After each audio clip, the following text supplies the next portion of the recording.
What if I told you that one of the greatest victory lines in American military history might be slightly made up, or at least heavily paraphrased by people who weren't even sure what they heard through the cannon smoke? On the morning of August 5th, 1864, a 63-year-old admiral climbed into the rigging of his wooden flagship like a determined squirrel, stared at a field of underwater bombs, and decided the best plan was basically full send. Today, we're diving into the Battle of Mobile Bay, the day the Union Navy sealed one of the last major Confederate ports, helped keep Abraham Lincoln in the White House, and gave us the most badass naval catchphrase of all time, even if historians still argue about the exact wording. And I've brought backup. Bark! I was told there would be treats and zero actual explosions. I am already concerned. That was Karma, my AI dog, an occasional history consultant. He has opinions, strong ones, mostly about snacks. I prefer the term Chief Morale Officer and Torpedo Inspector. Stick around. By the end of this video, you'll know exactly how a fleet of wooden ships and floating bathtubs stared down ironclads and mines, and you'll walk away with a ridiculously practical plan for when your own life hits a minefield. Let's go!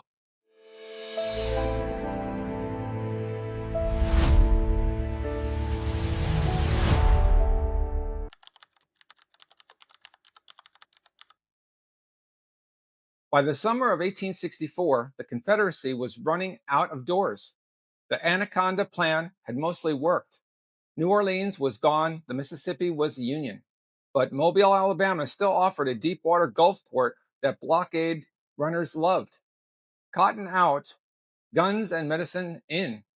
As long as Mobile stayed open, the South still had a pulse on the Gulf Coast. The entrance was guarded by three forts. The big one, Fort Morgan, sat on the eastern side with around 46 heavy guns. Fort Gaines covered the western side. And then there were the torpedoes, which in 1864 meant underwater mines. Basically wooden kegs or metal cases packed with black powder and contact primers. Floating death packages. Charming, huh?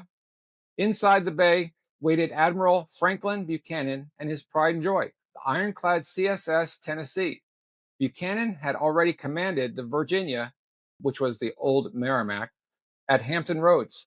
This guy did not do half measures. That thing looks like a floating iron bathtub with anger issues. I respect it. The Tennessee was heavily armed, carried a ram, and had 6 big guns. She was also slow, had exposed steering chains on the deck, and Confederate powder quality was inconsistent. Basically a tough kid with bad shoes.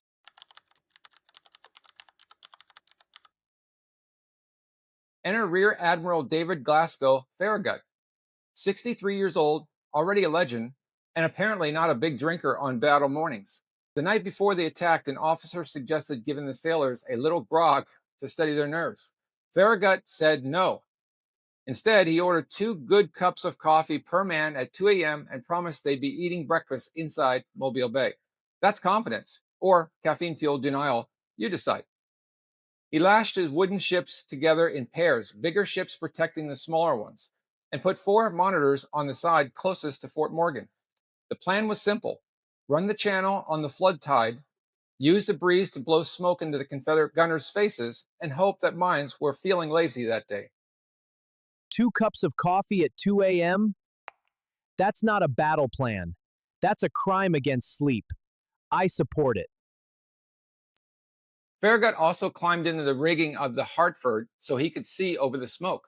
Because why stand on the deck like a normal admiral when you can hang from the ropes like a man who has fully accepted the chaos?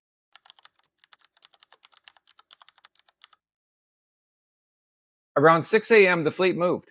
At roughly 6:47 a.m., the monitor Tecumseh fired the first shots. Fort Morgan answered. Smoke filled the channel. Then everything went wrong in about 25 seconds. The Tecumseh drifted too far west into the minefield. A torpedo exploded under her. Her bow went up, her stern rose high with the propellers still spinning in the air, and she plunged almost straight down. 93 men went with her. Only a handful escaped. The Brooklyn, leading the wooden column, stopped. The whole line started bunching up under Fort Morgan's guns. It was about to become a traffic jam in a shooting gallery. Okay, that is actually terrifying. I take back every joke about floating bathtubs. Those mines are not treats. This is the moment the battle could have collapsed, and this is where Farragut decided the only way out was through.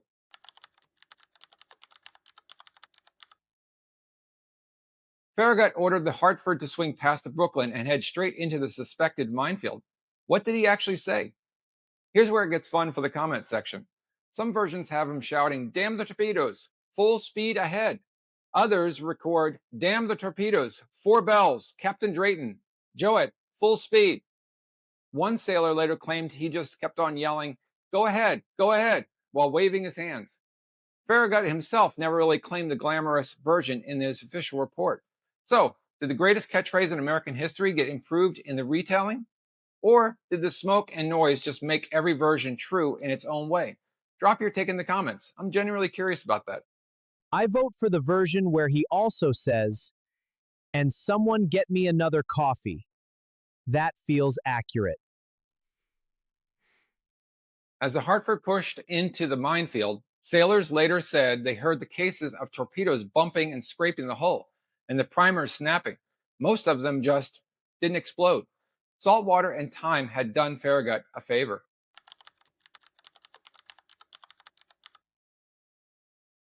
Once past the forts, the Union ships dealt with 3 Confederate gunboats pretty quickly. Then Buchanan did the most Buchanic thing possible. He took the Tennessee out alone against the entire Union fleet. What followed was 3 hours of pure chaos. Union ships rammed her. The Monongahela smashed her prow. The Lackawanna accidentally rammed the Hartford, Farragut's own ship, and the admiral yelled down asking if there was a signal for God's sakes. At one point, a Union sailor threw a spittoon at the Tennessee, and a Confederate leaned out a gun port and stabbed at someone with a bayonet. This was elegant warfare for sure. The Tennessee's armor held up better than expected, but her slow speed, weak powder, and those exposed steering chains finally doomed her in.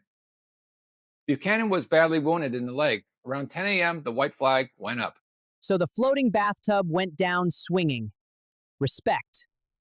Also, throwing a spittoon is peak 1864 trash talk. Was Buchanan's solo charge incredibly brave or completely reckless? Another one for the comments. I land on both.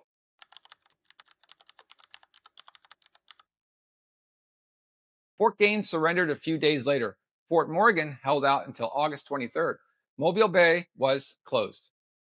The city of Mobile itself didn't fall until 1865, but the port was finished. Combined with the fall of Atlanta, the victory at Mobile Bay helped convince a war-weary North that Lincoln should stay in office. Farragut became the first full admiral in U.S. Navy history.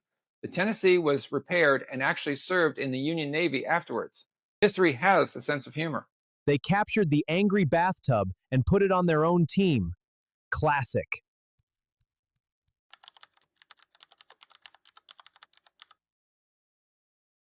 So what do we do with a story like this? Most of us won't face literal underwater mines, but we all hit moments where the plan stalls, something unexpected blows up, and the whole column starts bunching up under fire. Here's a stripped down version of what I call the minefield momentum protocol, inspired directly by the events on August 5th, 1864. Number 1, map the channel and the buoy line before you're under pressure. Number 2, lash your support in advance, one backup person or a method. Number 3, when the lead element freezes, give yourself 60 seconds, not 60 opinions. Number 4, order motion, not motivation. Specific next physical step. Number 5, accept that most of the mines will click, but not explode. Number 6, once you're past the worst of it, immediately deal with the remaining mobile threats. Number 7, write the sequence down within 24 hours so that you have a chart for the next time. It's not about being fearless. Farragut wasn't fearless. He was just more afraid of staying stuck under the guns than of moving forward through the unknown. Even I can follow that, especially the part about not collecting 60 opinions. I only have one opinion. More treats after the minefield. If this story made you look at obstacles a little differently, do me a favor. Hit like, drop a comment with your take on the quote debate or Buchanan's charge, subscribe if you want more history that actually helps you live better, and share with someone who needs to hear "Damn the torpedoes" this week. I'm James Bay with History Habits. This is Karma. Still waiting on those post-minefield treats. Also, subscribe or I'll hide your remote. He's not kidding. Thanks for watching. Now go find your channel and move.